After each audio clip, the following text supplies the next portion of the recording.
Hello everyone. Right now it's the height of summer, and I know a certain song filled with activities for us.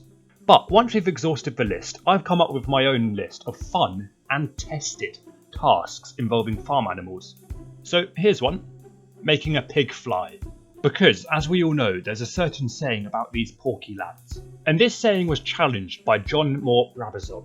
In 1909, this aviation pioneer decided to give a pig the ride of its life. He went down to a local pub and picked up a piglet and named it Icarus 2. This beggars the question of what happened to Icarus 1, but I don't think we want to think about the answer. He put little Icky in a wicker basket strapped onto one of the wing struts, and with a delightful message on it, declaring, "I am the first pig to fly," and then he took off. The plane had a short flight around the estuary of the Thames, with Icarus presumably taking in the view and laughing at idioms. I mean, he was reportedly completely calm during the flight, which is surprising, considering that his life was in the hands of a piece of twine. This flight was the first ever cargo flight in the UK, and the first ever livestock flight in the world, which is pretty mad considering the whole thing was undertaken as a joke. So yeah, go out there and endanger a baby animal to prove an idiom wrong.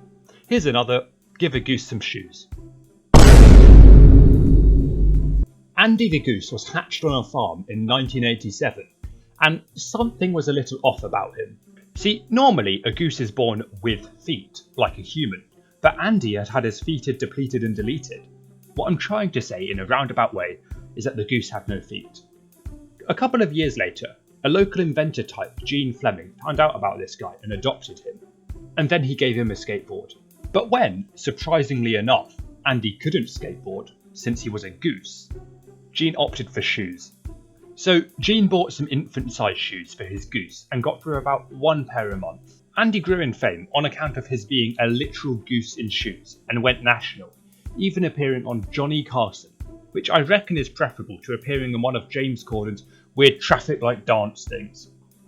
Let's block an ambulance so James can dress up like a paunchy mouse and dry hump it. Where was I? Oh yeah, shoe goose. Nike offered Gene a lifetime supply of shoes, which in Andy's case wasn't very long, because he was murdered 2 years later. He went missing on the 19th of October 1991 and was found decapitated and de-winged a day later in the park. Oh, and his mate was also abducted and has never been found since. So children, if you want to clothe a goose, keep an eye on it at all times. Okay, so how about you gamble your life savings on the whim of a sheep? Sonny Wool was a sheep from New Zealand whose questionable eating habits determined the fate of the New Zealand rugby team in the 2011 World Cup. Or they were supposed to, at least.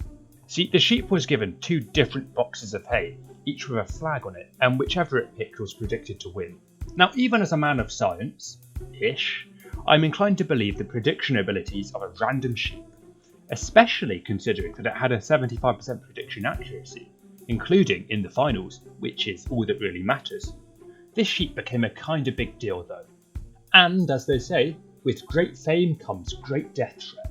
Sonny Wool must have crossed the wrong people, or some idiots actually used him to gamble, as he eventually received 24-hour security, which is nice, considering he's a sheep. For our final one, I must give you a disclaimer. It's set in the USSR. I mean, it also includes an elephant, but since this is my video, I can declare it a farm animal. Well, anyway, you can teach an elephant to speak Russian, or it can learn it itself. It's 1977. People are flocking to see Star Wars, somewhere Elvis is dying on the toilet, and in the Almaty Zoo, Kazakhstan, USSR, Earth, an elephant was speaking to himself. Batyr was an 8-year-old Indian elephant, and the night guard heard him talking to himself. Well, he went and told his senior zoo guy, who came and listened to the elephant, who said, "Batyr, good boy, go away." Well, upon hearing this, the guy called up Brezhnev or something, I don't know, and the elephant started to speak on national Kazakh radio, saying, "Batyr is good, and Batyr is hungry." Batyr was such a hit that he appeared on official Kazakh postage stamps. By 1983, this guy had over 20 phrases, including the incredibly useful "Have you watered the elephant?"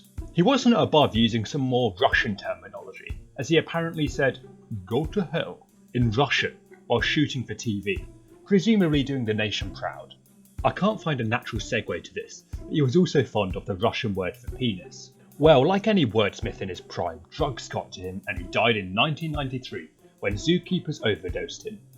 Now, personally, something tells me that this elephant couldn't speak Russian and that people just wanted to hear it. But hey, who am I to discredit an elephant? So yeah, you can go and teach an elephant Russian. Well, I hope you can all spend your time productively by terrifying farm animals, losing your savings and meeting elephants. Well then.